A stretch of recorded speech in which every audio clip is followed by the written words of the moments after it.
Salut, c'est Mathieu du blog Transformation Physique, un blog pour ceux qui veulent encore muscler et en bonne santé. Et aujourd'hui, on va essayer de voir s'il y a vraiment une différence entre sèche, régime et rééquilibrage alimentaire. Mais avant ça, tu peux télécharger dans la description un programme de musculation pour la prise de muscle et la perte de poids avec un e-book qui va avec et un calculateur de taux de masse grasse. C'est gratuit, fais-toi plaisir. Et bien sûr, n'oublie pas de t'abonner, liker, partager parce que c'est toi qui fais vivre cette petite chaîne et faut la développer un petit peu cette chaîne, alors je compte sur toi. Allez, c'est parti.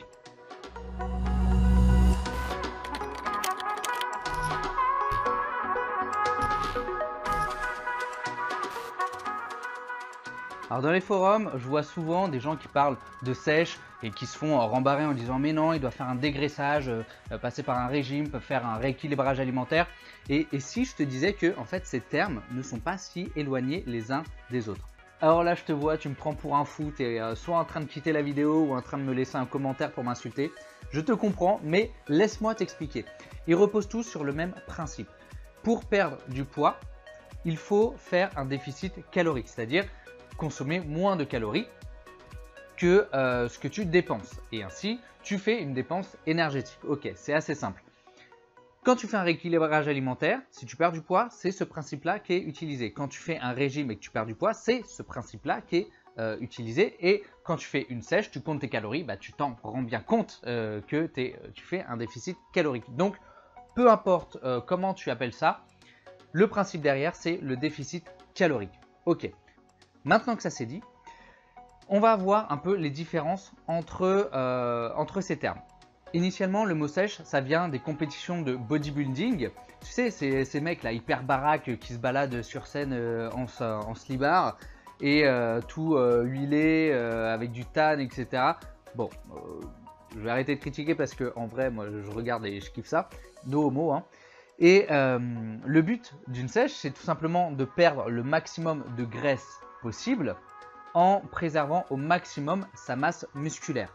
Le but, c'est vraiment d'avoir la peau qui colle aux muscles pour être, comme on dit, pas seulement dessiné, mais complètement découpé le jour de la compétition et avoir vraiment tous les muscles qui ressortent. Avec la démocratisation de la musculation et du bodybuilding, eh bien, ce mot sèche a pris un sens bien plus large et désigne maintenant une perte de poids, une perte de graisse. Alors là, tu te dis que du coup, une sèche, c'est comme un régime en fait finalement. Eh bien, pas du tout, parce que un régime, le but c'est de perdre du poids via une restriction alimentaire sur un temps donné. Et ensuite, une fois que tu as atteint ce poids-là, eh bien, tu reprends tes habitudes classiques.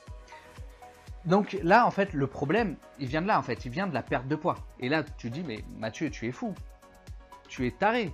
Comment la perte de poids peut être un problème, étant donné que c'est ce qu'on recherche? Eh bien, la nuance est là et j'y reviens juste après.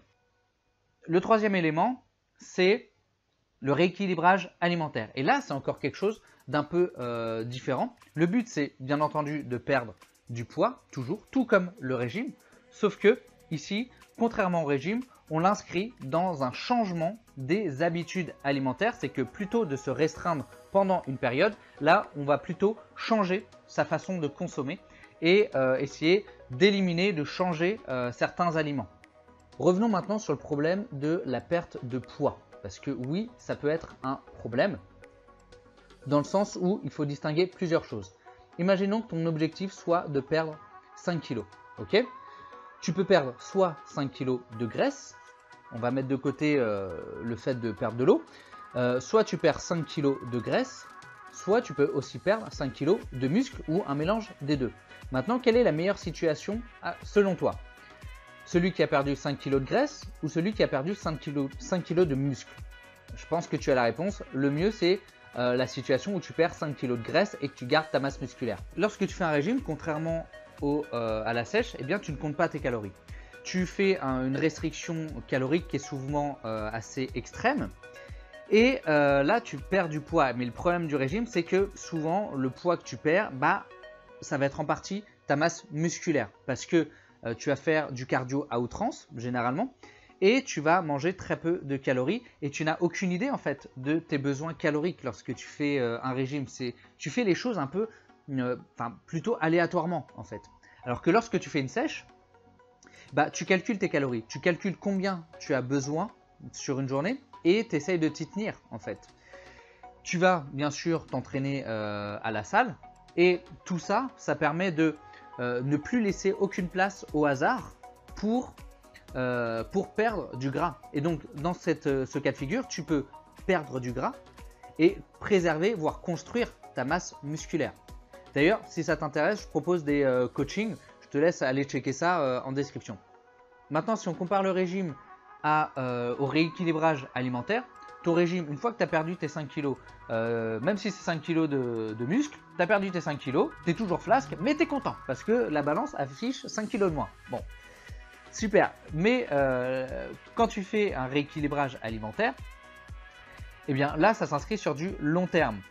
Donc une fois que tu as perdu tes 5 kg, dans ton régime, tu vas recommencer à manger comme avant finalement. Et bah, le risque, c'est que tu reprennes en fait ton poids et que ça fasse du coup effet yo-yo qu'on a l'habitude d'entendre.